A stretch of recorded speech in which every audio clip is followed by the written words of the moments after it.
First things first, I want you to go check out Rob and Hector's channel. Because occasionally I think Bob and Hector's channel, I get confused. Someone said Bob to me once. Or Rob, and anyway, Hector and Hornet. I want you to go check out Hector and Hornet, and I'm going to give you the link right here on the side. That's for you guys, Hector and Hornet, right here. And there's an actual dude in Tasmania whose name is Mr. Hornet. You might want to check him out. I have never checked him out. I can check him out at the same time as you. Look at this shirt for a moment. I bought it here in Thailand. It says, Courageous Action.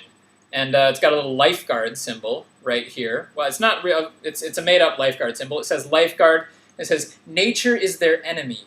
Nature is their challenge. You can read it probably better than I can. Various problems pile up there like mountain. It's got an elephant, which is great. Spirit speaks. It's just a whole... It's an interesting slew of English words on here that I particularly enjoy, which is why I bought the shirt. I'm going to do the old 97. Hector and Hornet said that I did it recently. They were in fact mistaken, as they very rarely are. I did Charlie on the MTA recently, which is to the tune of the old 97, and it was written by Bess Hawes, who is recently deceased. And is sorely missed by a bunch of people who love folk music, and I have no doubt people who just personally loved and knew Bess Hawes. And it was written by someone else whose name I don't remember right now, and whose name I will give you here because he or she is, you know, no less important, just because I don't happen to remember his or her name. Charlie on the MTA, I sing a little bit differently than the versions I've heard of the Wreck of the Old 97. The chords are the same, the tune is really the same. I guess you could sing the way I sing MTA as harmony to the Wreck of the Old 97. Anyway, I'm going to do the Wreck of the Old 97. I'm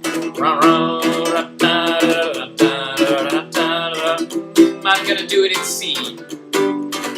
So the chords are only C, F, and G, but sometimes the G is a G7, and I'll tell you a secret. It doesn't matter when it's a G7 and when it's a G. Nobody cares.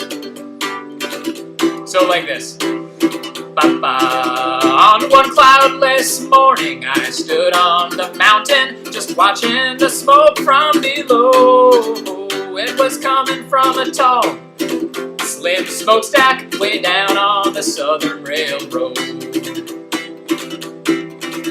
It was 97. The fastest train ever run, the Southern Line. All the freight trains and passengers take a side for 97. She's bound to be at the station on time. I'm having a little trouble with the meter. I'm going to do that one again. It was 97, the fastest train ever run, the Southern Line. All the freight trains and passengers take the side for 97, for she's bound to be at stations on time.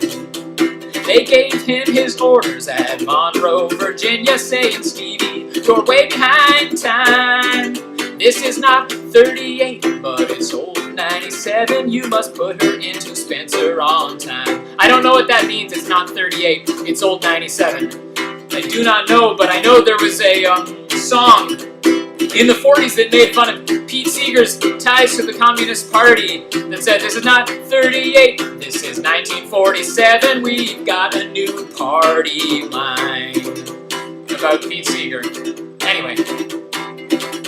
He looked round and said to his greasy black fireman, just shovel in a little more coal. And when I crossed that old white oak mountain, you can just watch old 97 roll. First take, guys. First take.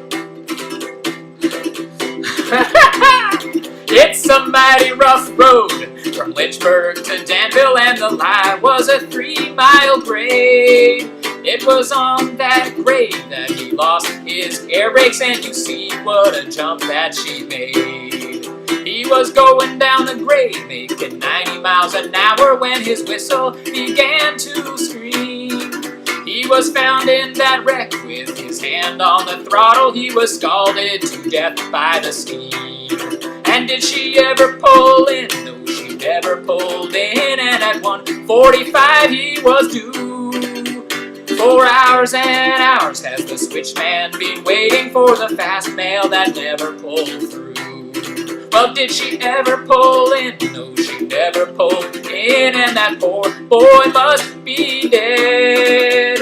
Oh, yonder he lays on the railroad track with the cart wheels over his head. 97 was the fastest train that the South had ever seen, and she run so fast on that Sunday morning that the death score was number 14. Last verse. Now ladies, oh ladies, you must take warning from this time now and on. Never speak harsh words to your true love and husband. He may leave you and never return. The moral was a bit of a non sequitur, because they don't really mention, his wife does not play a part in there until. But it's true. Don't speak harsh words to your true love and husband. He might die. And vice versa. Vice versa. Have a good day.